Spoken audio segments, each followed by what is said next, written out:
Hey everyone, my name is Joe. I'm just making this video to give you a little presentation, a little tutorial on some basic running warm-ups and then some running cool-downs for after that amazing run you're going to do. So for this, the warm-ups are going to take about 5 minutes, and we'll run through that, and then the cool-downs will take about 5 to 10. You can make them a little bit shorter if you need to, or you can make it a little bit longer if you prefer. Absolutely fine. Couple quick things about the warm-ups, especially when it's cold, we definitely want to be a little warmed up before we go outside.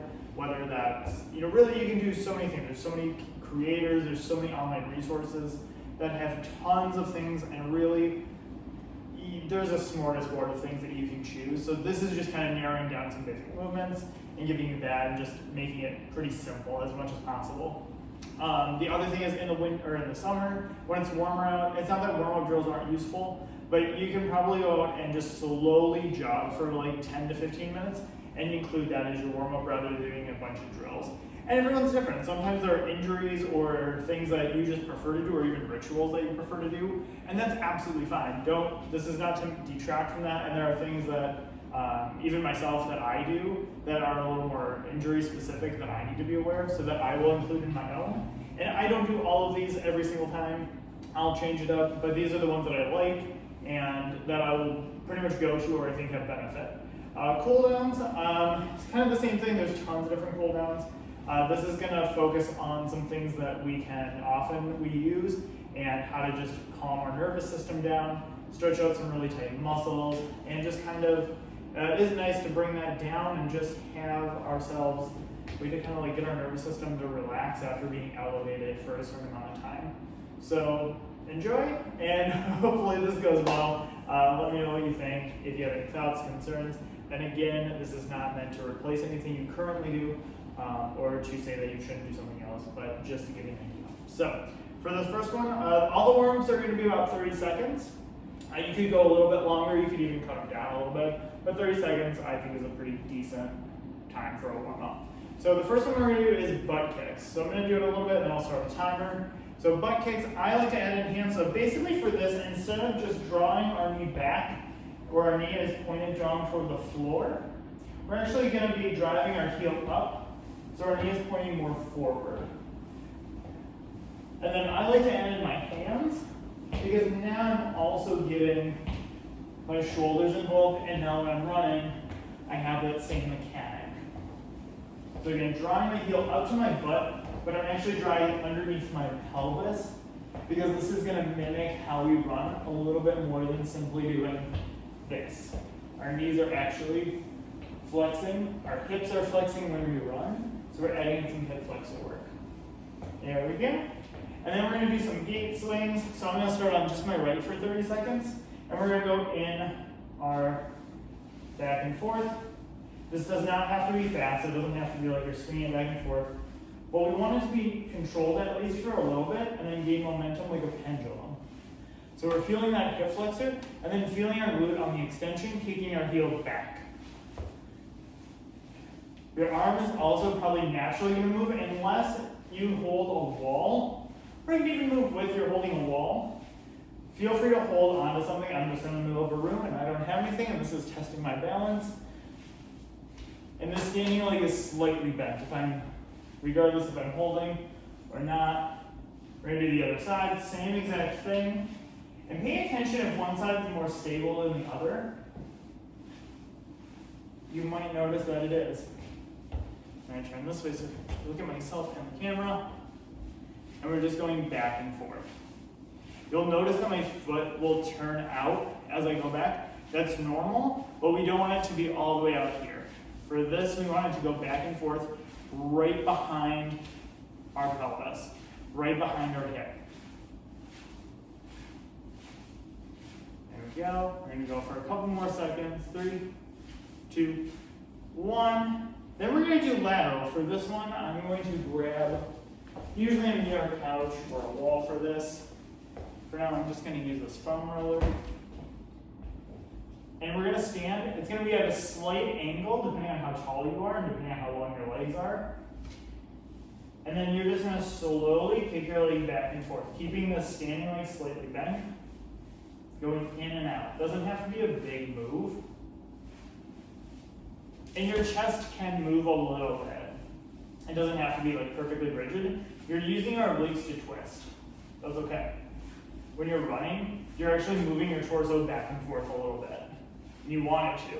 That's how you get force production through that movement. And we're going to switch legs. Same thing. And you can see how it feels. And you're just going back and forth. I will say having something more like a wall or a chair or a couch would probably be better than a foam roller. But you know what? Sometimes you're in the middle of the woods or in the middle of the field and you don't have that. And you still want to get this movement in. And you do it anyway. You could do this standing, though it is a lot harder to do without support. There we go. We're going to go in 3, 2, 1. There we go. Then we're going to do a windmill. This is the only time where I would recommend having a static hold in the hamstrings. And that's why I put it in the middle. So feet are wide, fairly pointed forward. They might go out a little bit, and that's okay. And then what we're going to do is arms are out, and you're going to twist around your hips and come down. You can touch your shins, your ankle, or your foot, but you don't have to. Inhale, come back up. Exhale, reach down. Inhale, come back up. Lengthen through the crown of your head. Have a nice long spine. And imagine that you're folding in half. We're stretching out the hamstrings. We're also getting thoracic rotation through essentially our rib cage. Okay. Bring it down. And then we're going to do alternating stability jacks. So it does not have to be fast. You can also alternate this to do a squat jump jack. So what this looks like is my knees are fairly bent, and then I'm going out and back in. And I'm really trying to stabilize through this leg as I'm just lightly touching the ground off to my side. So I'm getting abduction in both my shoulders and my legs, while I'm also working my glutes on that stabilizing leg. The more dynamic version of this is this, where you're jumping and then coming down into a squat. The other option is you don't move the arms at all, or you go back and forth. That's perfectly fine. Next one we're going to do is marches. So creating some single leg stabilization, opposite arm, opposite leg. So we're going to go up. We're alternating, trying to get nice and tall. So we're reaching through the chest, reaching through the knee, driving it up, back and forth. Another option with this that can be kind of fun is you're up, bring it in, up, bring it in, up, bring it in, and it's getting your core a little more activated and creating a little more balance. Just one more dynamic. Sometimes it's just fun to do things. Second to last exercise is going to be either calf raises, so just coming up on your toes and back down, having a slight lean forward, because when we run, we want that slight lean forward. Other option, pogo hops. Trying to land on our toes and then back up, almost like we're jumping rope. For about 30 seconds, you can move, stay in the same spot, do little circles, go side to side. Just kind of bouncing. Getting your body used to the movement you're about to do. Last one, I'm gonna set the timer in a second. Have yourself in a split stance, so your foot is about 1 foot in front of the other. And then we're just bending down. Take a step, bend down. You can come back and forth. The other way to do this is you're here and you're alternating and jumping. It doesn't have to be a big jump. You're not trying to launch yourself in the air, just a little leg.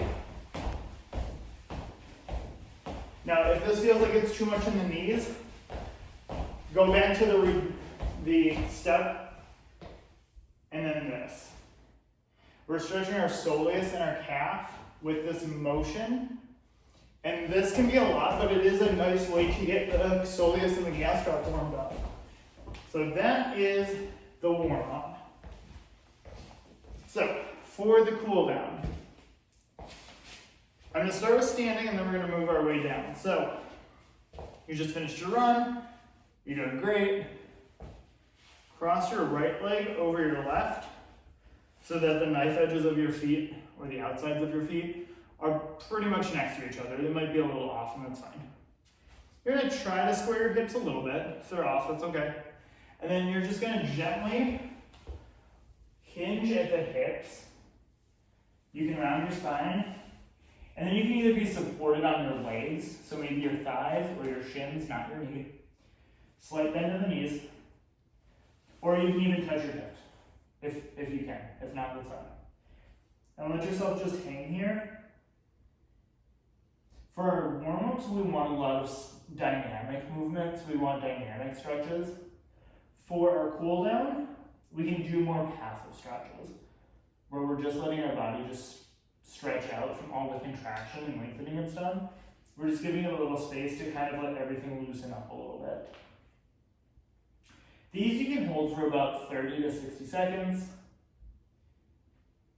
And you're just breathing here, letting yourself be relaxed. Letting yourself come down from that run that you did and letting your heart rate cool down. If you start to feel lightheaded, sit down. What you want to do is gently push yourself up. And you can stay at a hinge position or just slightly elevated. And then come out of it. And be in this kind of squat, or if you can sit, just nice and slow. If this feels fine, then you just switch to the other side. If you're feeling dizzy or lightheaded, just sit and we'll do some floor stretches that you can do. And just skip the standing ones for a moment. Everyone's a little bit different, depends on how hard you ran, depends on how you react just physically. And never feel like it's something that means that you did necessarily something wrong. It just means that something's going on and you just need to take an extra moment for yourself. And that's perfectly fine. We've all had those days. Or maybe you didn't eat and you have low blood sugar. That can definitely cause dizziness. For the next standing one, we're going to be where you take a decent step forward, probably about 2 feet. And you want to be almost like on railroad tracks. So your feet aren't in line. They're separated, them like this. So one foot in front of the other, like on railroad tracks. You're going to, from my right hip, I'm going to turn it back, and then my left hip, I'm going to push forward just slightly so that they're square to the front. Slight bend in both my front leg and my back leg. And then with my hands on my thighs, I'm going to just gently hinge. And maybe I stay here, or I can let myself round. And already my back knee wants to bend. So you can either have it straight or you can bend it. And you can be here. You should feel a nice stretch through the back of the leg on the front. If you want to get more out of this, I'm going to take a slightly wider stance. You could also have a block or something here to support you. That's perfectly fine. Don't feel like you have to either be here or here. You can have something here to support you. Pop your front toe up and you'll feel more of a stretch through the back of the leg. If this is too intense, just put your foot down. You can also make your stance more narrow. If you make it wider, it's just going to be more intense. Then you're going into the splits. So just pick where it feels good, where you feel that stretch, and how far over you want to go, because it's going to stretch all through back here and even into your spine. And then switch legs. And then do this so that you can see me over here. I'm going to do my left foot's forward. I'm on railroad tracks. Square the hips. Lean forward. Slight bend in the knees. You don't want the knees to be hyperextended. And how little or how much you want in that is up to you and what feels good. Again, option to bring that toe up. And just hang out here. And you might start here and then suddenly feel like, oh, no, I can do this. This is fine. And again, if it's too much, bring the foot down. It's okay. And then push this head back a little bit more. You'll get more of a stretch. All right. On to the ground exercises.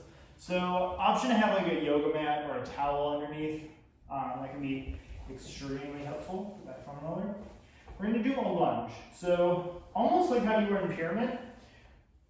Let's say my left foot is forward. It's at roughly a 90-degree angle. My right knee is back, and I can move it back a little to make this more intense. So it's either gonna be underneath your pelvis or just a little bit behind there, depending again how much of a stretch you want for your hip flexor.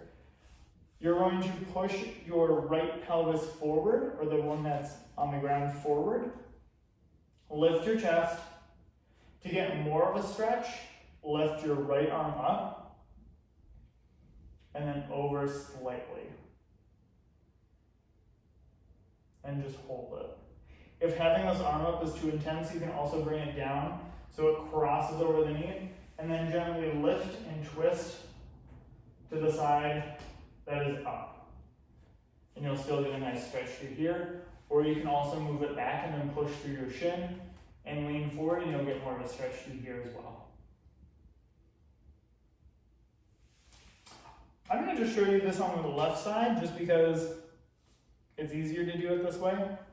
So for me, I'm going to extend my left foot, my left heel to the ground. I have to take my foot out just a little bit, so you can leave it there.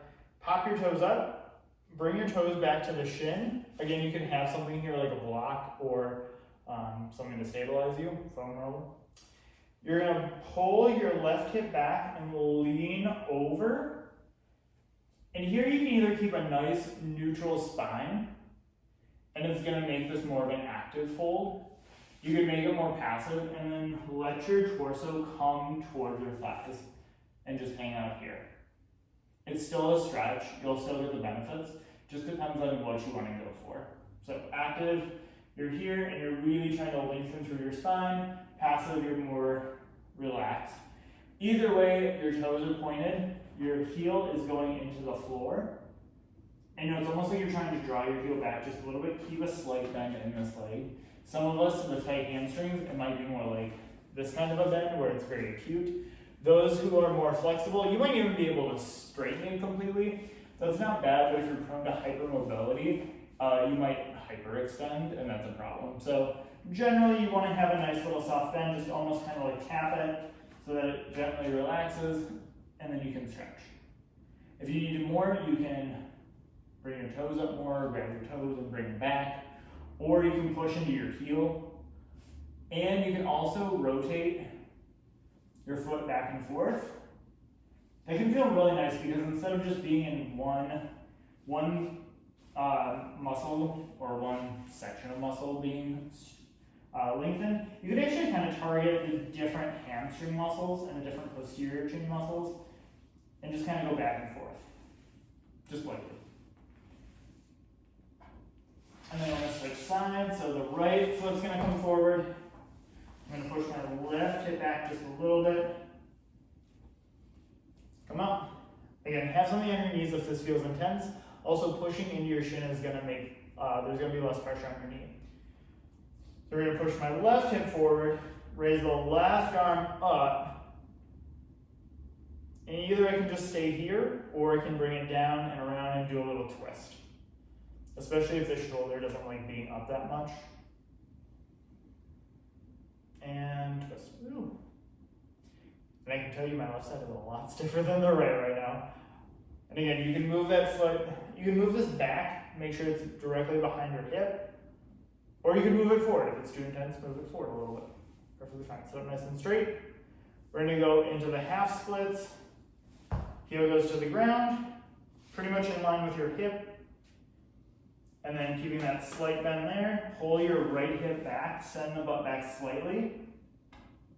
And again, you can either lengthen, keeping this very active, or you can make it a little more passive, where you're just folding over thigh to stomach. If you're really flexible, your forehead might come to the knee, but it does not have to. Not at all. And then just stretching. Again, toes are coming back over the shin. You can go in and out a little bit. This should never, for any of these, feel painful. And if you have like a circle of comfort, we want to be just inside that circle. We don't want to be outside of it. For this should be very gentle. you should feel like, oh yeah, it's a stretch, but it's well within tolerance. It should never be painful.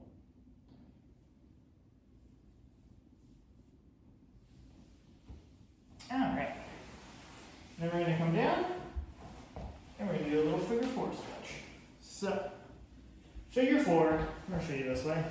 I'm on my back is flat on the floor, knees are bent. Bring the right leg up, cross the right ankle over the left knee, and then either with a towel, a band, or your hands, reach through, grab your left thigh, and then pull it in towards your chest. Option, you can push your right knee out. You can also lift your left heel up to the ceiling. So you have to pull on that left hamstring. And then you can point and then flex the toe back and forth. You can also do some circles. And you can also floss. So it's nerve flossing on the left side, where heel goes up, point, back, and then down. Point, back, down, back and forth. Sometimes this feels really good. If it doesn't feel good, don't do it. Or if it just doesn't give you any sort of relief or just good feelings of joy, you don't have to do it. But you can if you want. And then bring it down. We're going to switch legs. Bring it in. Cross the left ankle over the right knee. And then option to do right leg goes up, point the toe, flex it back, bring it down. Do a couple of these. Back and forth, make some little ankle circles, sometimes that'll feel really nice.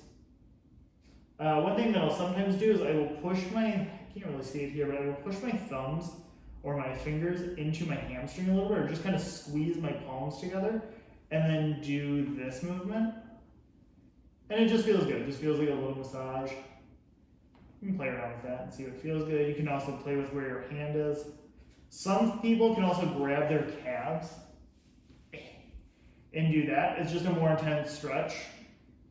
If you want to, you can, but if your hamstrings are like, listen, no, we're not doing this, or my back's actually leaving the floor, I would prefer my back to be on the floor, grab lower, and have more control. So, just keep that in mind. And then arms can be out, and we're just gonna do some nice little hip windshield wipers. So imagine that it is lightly drizzling, and the windshield wipers are just slowly going back and forth. Knees do not have to touch the ground. They might not. And one side might feel easier than the other.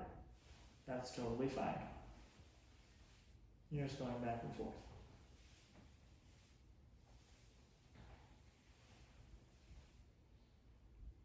And then for the last one, unless you just want to hang out in Shavasana or on your back, you can do child's pose, which is just a really nice folding posture.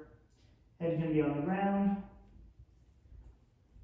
And then you can stretch over to the left, so I'm walking my hands to the left hand side, and I'm stretching all through here. Especially when you're running, your arms are going back and forth, you're using your obliques and your serratus and your quadratus. You're using a lot of muscles on the side to try to keep you stable. So sometimes stretching these out can feel really, really good. Pushing your palms into the floor, or even having your palms up can feel good.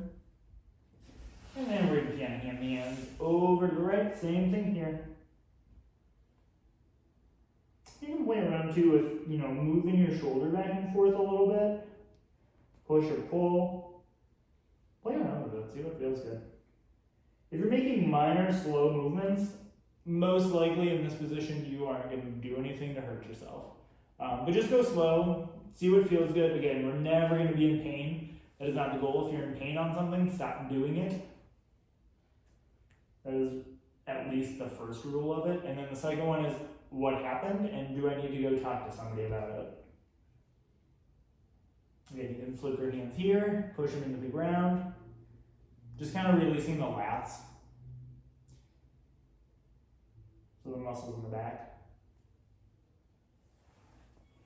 And you can also bring in your child's pose so that your arms are here, so your shoulders are relaxed, so instead of having to outreach. And you can just hang out here,